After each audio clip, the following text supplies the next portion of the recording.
하나님께는 다 계획이 있다라는 제목으로 하나님 말씀 증거하도록 하겠습니다. 작년에 일산에 살고 있는 한 권사님으로부터 카톡을 받았습니다. 내용은 권사님 듣고 있는 유튜브 방송을 저에게 알려주면서 그 목사님 하시는 설교를 한번 들어보라는 겁니다. 그 목사님의 이름은 임진혁 목사님이고 그분이 섬기는 교회는 길튼 교회였습니다. 저와 같은 인천에 살고 인천에 사역하시는 목사님이었고 또 저보다 젊은 그런 목사님이었습니다. 유튜브 채널을 구독하고 그의 설교를 몇 번 듣고 또 그분의 교회를 검색해 보았습니다. 그것을 통해서 몇 가지 점에서 제가 놀랐는데요.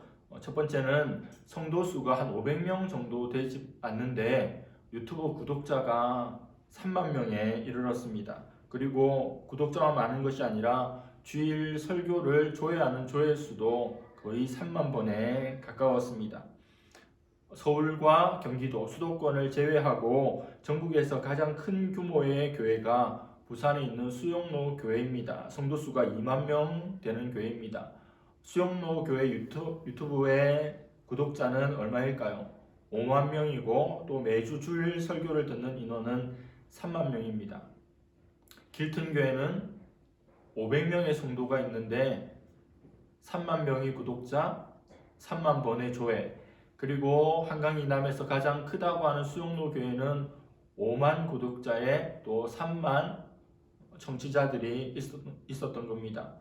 유튜브를 저도 하지만 이게 뭐지? 어떻게 이럴 수가 있지? 이게 말이 돼? 자체 건물도 없이 상가 교회인 이 교회에서 어떻게 이런 일이 있을 수 있을까? 신기했습니다. 그리고 이 목사님의 설교를 꾸준히 들었습니다. 메시지가 젊은 분임에도 불구하고 거침이 없었습니다. 청교도 시대에 갔다고 할까? 초대교회 갔다고 할까? 세례 요한과 같다고 할까? 그런 신선한 충격을 저는 이분을 통해서 받게 되었습니다. 이 임진영 목사님께서 2주 전에 본인이 사역하던 교회에 사임을 하게 됩니다. 길턴 교회를 사임합니다. 그리고 일주일이 지난 주일에 마가 다락방 교회에 본인이 부임하게 될 교회에 와서 설교를 하셨습니다. 한 교회에서 사역하고 또 사임하고 다음 교회로 이동할 때 어느 정도 기간을 좀 쉬면서 준비하는 시간을 가지는 것이 관례입니다. 그러나 어떤 휴식도 정리의 시간도 없이 일주일 만에 아무렇지도 않게 나와서 설교를 하셨습니다. 그분이 설교 초반부에 지금까지 지내왔던 또 살아왔던 이야기들 쭉 하시면서 이런 길을 걸으셨구나. 또 그분의 메시지에 반복되는 어떤 표현이 있는데 그걸 보면서 하나님의 일하심을 생각하게 되었습니다. 이 목사님은 원래 목사가 될 생각이 전혀 없었습니다. 큰 부자가 되기를 원했습니다. 그래서 경제적으로 어려움 없이 살기를 꿈꾸며 차곡차곡 계획을 세워왔습니다. 근데 하나님께서 자신의 계획을 싫어하신다고 하셨습니다. 하나님께서 목회자의 길로 단 한 번도 생각하지 않았던 목회자의 길로 그분을 인도하셨습니다. 그는 자기의 멘토, 자기를 이끌어줄 지도자를 찾기 위해서 부단히 애쓰고 노력했습니다. 그러던 어느 날 신학교 기숙사에 집회가 있는데 한 분이 그 채플에 오셔서 말씀을 전해주셨는데 그분이 바로 마가 다락방 교회 박보영 목사님이라는 분입니다. 그분을 만나고 그분의 설교를 통해서 그곳에 있던 모든 수백 명의 학생들이 은혜를 받았고 사회를 보시는 목사님도 그저 자신은 죄인이라며 울기만 하셨다는 겁니다. 이 목사님은 바로 저분이야. 저분에게 가야 되겠군 이런 느낌을 가졌다고 합니다. 그래서 마가 다락방은 보통 교회들은 금요 기도회가 있는데 기도원이 같이 있다 보니까 목요 철야 집회를 하는데 어떤 누구보다도 열심을 내서 참석을 했다고 합니다. 이 임진영 목사님의 집은 춘천인데 인천에 있는 마가 다락방 목요 집회에 오려고 하면 4시간 반이나 걸렸다는데 정말 어떤 누구보다도 열심히 참여했다고 합니다. 그리고 박보영 목사님을 다짜고짜 만나자고 찾아가서 기도를 받기를 원했습니다. 자기는 조용기 목사님을 뛰어넘는 은사가 충만한 목사가 되기를 원하여서 기도 부탁하였으나 목사님은 저는 그렇게 기도하지 않습니다. 또 그런 걸 묻지 마십시오 하고 이 목사님에 놓고 기도하는데 목사님 속에서 찔리는 자신의 약함만 하나도 빠짐없이 기도하시더라고 했습니다. 높아지기를 원했지만 바닥까지 철저히 낮아지고 인격의 훈련을 갖는 시간을 가졌다고 합니다. 그 후에 인천 방주교회에서 청년부 사역을 너무 재밌게 청년들과 하고 있는데 박 목사님께서 자신을 부르셔서 이렇게 말씀하시더라는 거죠. 이제 너는 개척을 나가야 한다. 그리고 개척교회를 할 때 주보에 꼭 이렇게 써야 한다. 방주교회 성도들, 마가다락방 교회 성도들은 오면 안 돼. 맨 땅에 헤딩해 보라는 겁니다. 철저하게 전도부터 시작해서 모든 것들을 한번 일으켜 보라는 거죠. 청년 사역에 대한 자신의 계획이 또 허물어지는 순간입니다. 개척하여서 8년 동안 사역을 했는데 500명 정도의 성도가 됐다고 합니다. 꽤 사역을 잘 하였고 또 부흥도 있었고 또 유튜브에는 더 많은 청취자들이 멀게는 미국에 있는 성도들까지 즐겨 듣는다라고 그렇게 댓글에 나와 있었습니다. 코로나가 끝나면 2년 동안 못했었는데 이제 이 성도들과 함께 마음껏 사역해야 되겠다는 계획을 체계적으로 엄청 세워놨는데 박보영 목사님이 자신을 부르시더니 너는 이제 마가다락방 교회 담임 목사로 와야 된다 하시는 겁니다. 역시 하나님은 나의 계획을 싫어하시는구나. 내가 아무리 계획을 세워도 하나님의 뜻은 다른 데 있구나. 그분이 지금까지는 그렇지 않았는데 그 부르심에 바로 순종할 수 없었다고 합니다. 마음 가운데 머뭇거림이 있었대요. 8년 동안 섬겨왔던 길튼 교회 성도들이 마음에 걸렸다는 겁니다. 그러나 목사님의 부르심, 하나님의 부르심으로 알고 순종하여 마가의 다락방에 와서 오늘 설교하고 있노라고 외치고 있는 거죠. 하나님께서 나의 계획을 싫어하신다. 이것을 다르게 표현하자면 하나님께서는 나를 향한 선하신 계획이 다 있으시다라고 바꾸어 볼 수 있을 겁니다. 나를 향한, 우리를 향한, 또 이 교회를 향한 하나님의 계획이 다 있으시다는 것을 믿고 기대할 수 있기를 바랍니다. 약속의 땅인 가나안을 정복하라는 명령을 받은 여호수아에게 어떤 생각과 어떤 계획도 없었을까요? 저는 아니라고 생각합니다. 나름대로 대장이 되어서 이 백성의 지도자가 되어서 어떻게 요단을 건너지? 어떻게 공격하지? 어떻게 싸우지? 이런 생각들 많이 했을 겁니다. 그런 계획과 준비가 있었기에 정탐꾼도 보냈던 게 아니겠습니까? 이스라엘의 지도자로서 할 일을 생각하고 준비했을 겁니다. 그게 마땅한 일이고 또 선한 일입니다. 하나님이 젖과 꿀이 흐르는 가나안 땅을 주시기로 약속해 주셨습니다.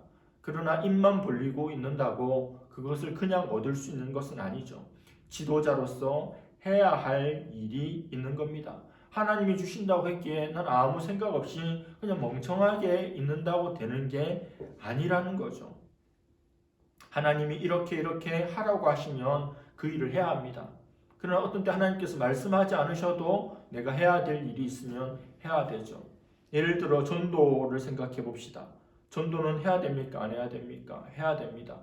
전도에 대한 메시지를 듣지 않아도, 전도에 대한 말씀을 보지 않아도 마땅히 언제 어디서나 행해야 할 것이 바로 전도입니다. 말씀 읽는 것도 또 기도하는 것도 마찬가지입니다. 언제든지 해야 할 일이죠. 이스라엘의 지도자가 되어서 하나님의 음성 듣기를 원하고 하나님 뜻대로 행해 나가는 것, 그리고 하나님께서 하기를 원하시는 일을 자발적으로 또 수행하는 것 마땅히 해야 하는 일입니다. 과거를 돌아볼까요?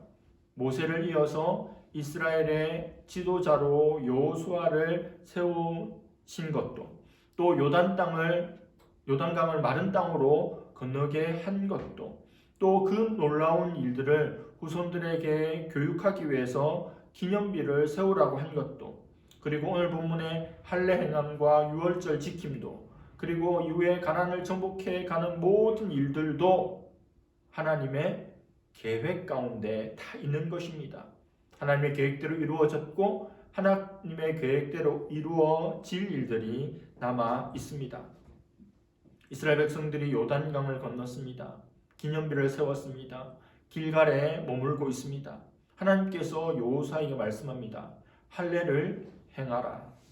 그리고 유월절을 지키라. 할례가 무엇입니까? 오늘날의 말로 하자면 포경수술입니다. 이스라엘 남자의 생식기를 덮고 있는 가죽의 끝부분을 칼로 잘라내는 일을 행하라는 거죠. 이 할례는 창세기 17장에 하나님께서 아브라함에게 하라고 하심으로 처음으로 나온 것이 바로 이 할례입니다. 창세기 17장 9절에서 11절입니다. 하나님이 또 아브라함에게 이르시되 그런즉 너는 내 언약을 지키고 내 후손도 대대로 지키라. 너희 중 남자는 다 할례를 받으라. 이것이 나와 너희와 너희 후손 사이에 지킬 내 언약이니라. 너희는 부피를 베어라. 이것이 나와 너희 사이에 언약의 표징이니라.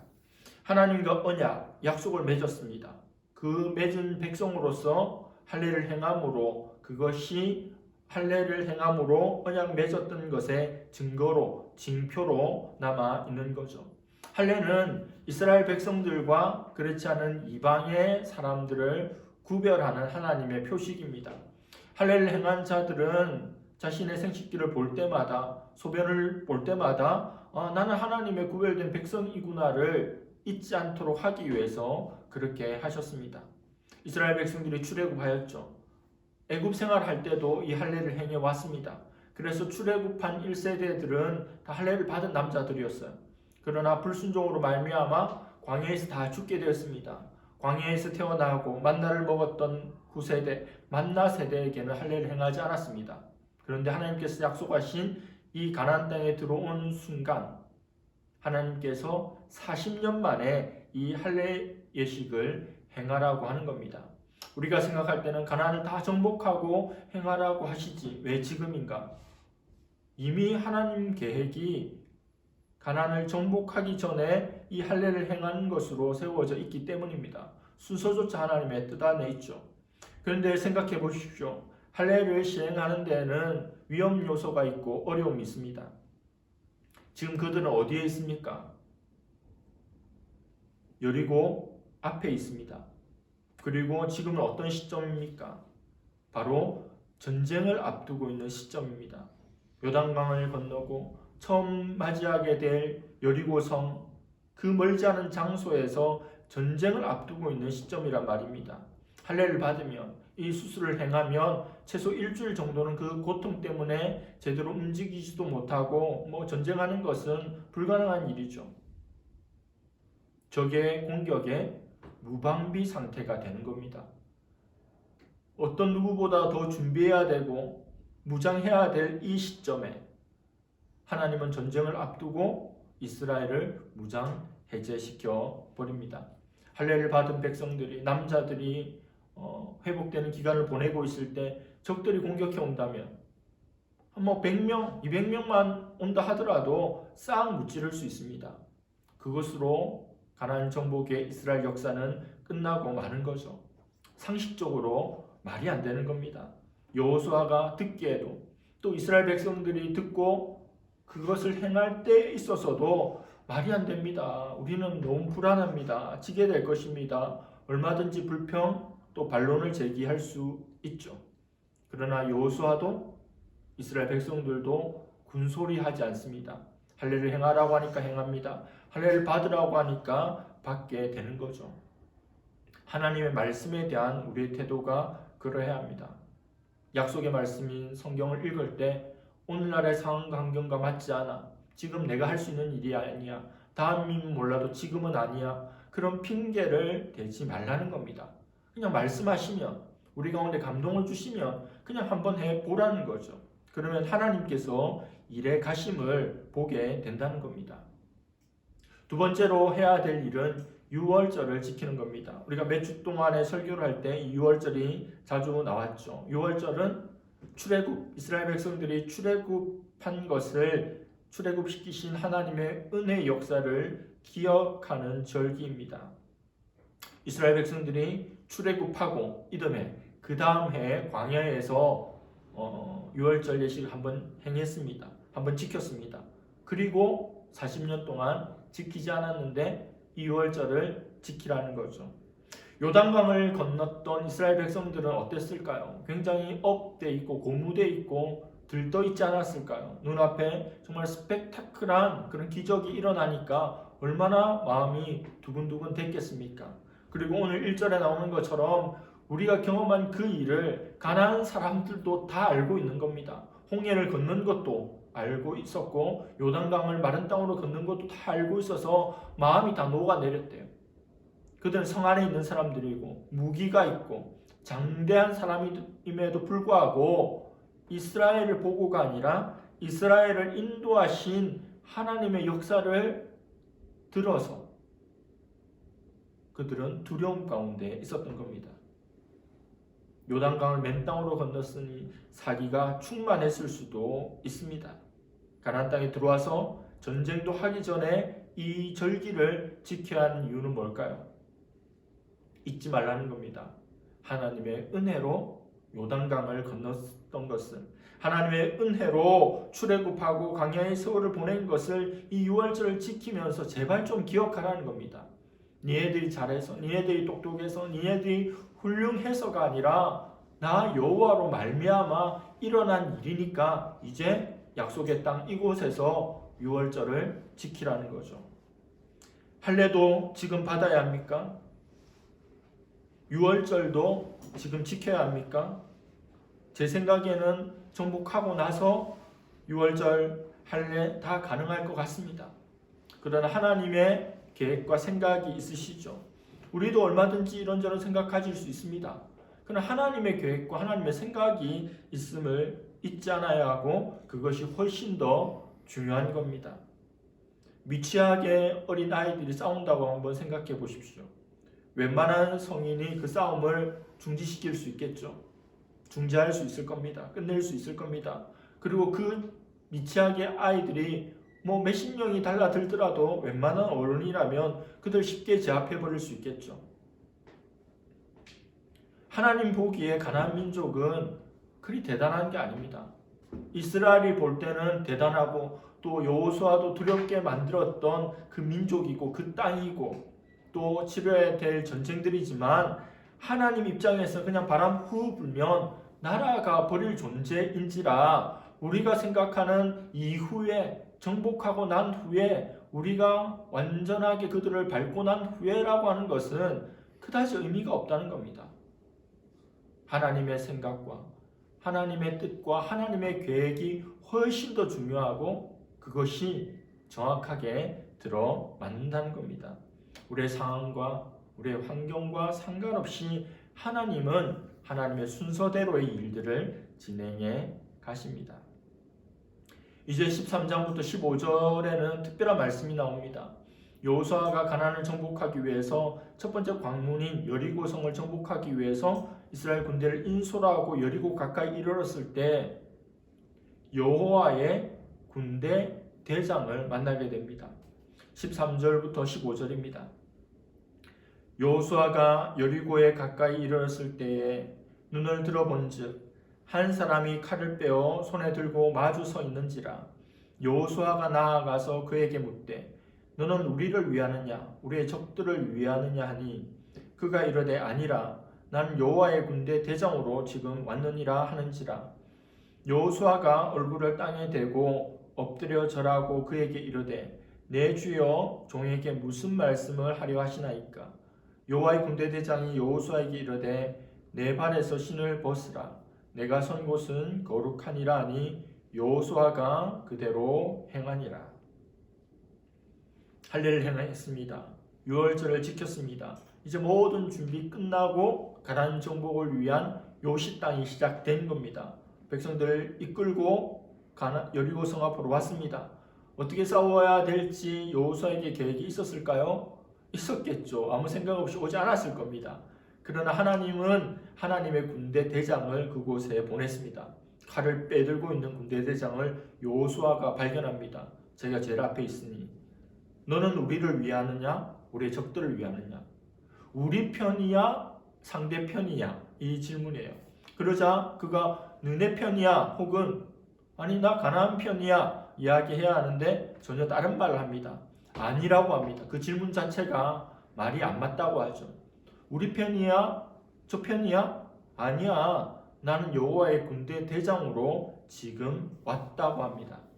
성경에, 구약 성경에 하나님의 사람, 또 여호와의 사자 이런 표현들이 있는데, 하나님이 실제로 오시는 경우가 있고 하나님의 천사가 오는 경우가 있는데, 어떤 경우가 하나님이 오신 거고 어떤 경우가 천사가 온 것일까요? 그를 마주 대하는 사람의 반응에 따라 우리는 하나님이 오신 건지 천사가 왔는지 알 수 있습니다. 그 사람 앞에 그 존재에게 엎드려 경배할 때 그 경배를 받는다. 이러면 하나님이죠. 성육신하기 전인 예수님께서 군대 대장으로 오셨습니다. 그런데 천사가 왔다. 엎드려 절하면 천사가 절하지 말라고 합니다. 왜 그럴까요? 천사는 우리를 돕는 존재로 하나님께서 만들어 주셨습니다. 중세에는 천사 숭배 사상도 있지만 천사는 우리가 숭배하고 경배할 대상이 아닙니다. 우리를 돕는 존재가 천사죠. 오늘 여호와의 군대 대장은 어떻습니까? 엎드려 절하니까 그걸 막습니까? 만류합니까? 아니에요. 그대로 다 받습니다. 2000년 전 요셉의 아들로 성육신하기 전 예수 그리스도께서 군대 대장으로 이 전장으로 오신 겁니다. 우리는 종종 하나님께 질문합니다. 하나님 우리 편이세요? 하나님 저쪽 편이세요? 옳은 질문이 아니죠. 우리가 하나님 편에 서야지 하나님을 내 편으로 끌고 와서는 안 됩니다. 여호와의 군대 장관이 말한 의미가 무엇입니까? 내가 누구 편인지 중요한 게 아니라 너가 누구 편인지 중요하다. 그러니까 질문에 아니야 라고 말하는 거죠. 미국에 남북전쟁이 있었습니다. 북군의 병사들이 이렇게 기도했다고 해요. 하나님 우리 편이 되어 주십시오. 그러자 총사령관 링컨이 그 기도가 틀렸다고 합니다. 하나님 나의 편이 우리 편이 되어 주십시오라고 기도하지 말고 하나님 우리가 하나님 편이 되기를 원합니다라고 기도하라고 했다고 합니다. 누군가와 다툴 때, 예수 믿는 누군가와 문제가 있을 때 하나님이 내 편이 좀 되어주시고 내 편을 들어주시면 좋겠다는 생각 들지만 더 중요한 생각은 내가 하나님 편에 서는 것입니다. 여호수아가 여리고성을 공격하기 전에 여호와의 군대 대장이 온 이유는 무엇입니까? 여호수아야, 너가 싸울 것 같아? 이스라엘아, 너희들이 전쟁하는 것 같아? 아니야, 내가 싸울 거야. 내가 정복할 거야. 그걸 보여주기 위함입니다. 눈에 보이지 않지만, 지금도 눈에 보이지 않지만 우리를 돕는 하나님의 군사들이 있음을 기억할 수 있기를 바랍니다. 내가 기도할 때마다 하나님께서 그 천사들을 통해서 기도를 받으시고 또 우리를 도우신다라고 하는 것을 믿기를 바랍니다. 여호와의 군대 대장은 여호수아에게 말합니다. 내 발에 신을 벗으라. 왜요? 네가 선 곳은 거룩한 곳이다. 하나님이 이곳에 임재하고 있기에 그곳은 거룩한 곳이 됩니다. 발에 신을 벗고 또 그곳이 거룩하다고 한 표현은 이전에도 나왔던 표현입니다. 40년 전에 모세가 하나님으로부터 부르심을 받았을 때에도 같은 말씀을 하셨습니다. 출애굽기 3장 5절에 하나님이 가라사대 이리로 가까이 하지 말라. 너의 선 곳은 거룩한 땅이니 내 발에서 신을 벗으라. 과거 출애굽시킬 모세를 하나님 부르실 때도 발에 신을 벗으라고 그 땅이 거룩하다고 말씀하셨습니다. 그리고 모세의 길을 이어서 이스라엘을 인도하며 가나안을 정복할 여호수아에게도 발에 신을 벗어라. 내가 선 곳은 거룩한 곳이다 라고 말씀하셨습니다. 가나안 땅은 어떤 땅입니까? 죄악이 가득한 땅입니다. 우상과 음란이 가득한 땅입니다. 결코 구별된 땅, 거룩한 땅이 아닙니다. 그러나 이제 하나님께서 임하시는 땅이 될 때 그 땅은 거룩한 땅이 됩니다. 이제 거룩한 하나님의 백성들이 한 걸음 한 걸음 전진해 나갈 때 그곳은 거룩한 곳이 될 것입니다. 신을 벗는다는 것은 종의 신분을 말하는 거죠. 종들은 신발을 신지 못합니다. 여호수아가 신을 벗었다는 것, 저는 하나님의 종입니다. 여호와의 군대 대장의 종입니다. 종이 시키는 대로 그대로 하겠습니다. 우리도 겸손하게 신을 벗고 주인이신 예수 그리스도를 따라갈 수 있어야 할 것입니다. 우리가 살아가는 세상도 그 옛날 가나안에 비해서 타락함이 조금도 부족하지 않습니다. 하나님 우리를 빛으로 소금으로 불러주셨습니다. 이 땅은 거룩한 땅이 아니지만 거룩한 하나님의 백성들이 우리가 나아가는 그곳이 마치 어둠이 물러나듯이 거룩한 땅으로 변해갈 것입니다. 그것이 하나님의 통치이고 하나님 나라입니다. 나를 향한, 우리를 향한, 우리 교회를 향한 하나님의 선하신 계획이 있음을 믿고 거룩한 성도로 힘써 전진하는 저와 여러분들 될 수 있기를 간절히 바랍니다. 기도하겠습니다. 하나님 아버지, 여호수아 5장의 말씀을 통하여 이스라엘 백성들이 할례를 받고 유월절을 지키는 것을 보았습니다. 세상에 많은 민족이 있고 또 가나안에 많은 사람들이 있지만 그들과 구별된 존재로 하나님만 섬기고 하나님만 사랑하는 존재로 전쟁하며 또 그 백성들에게 약속의 땅을 주시는 하나님을 알고 있습니다.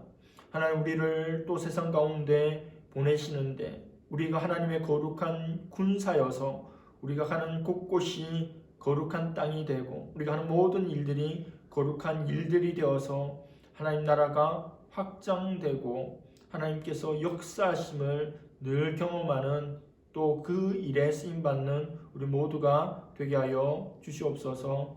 감사드리며 예수님의 이름으로 기도드립니다. 아멘.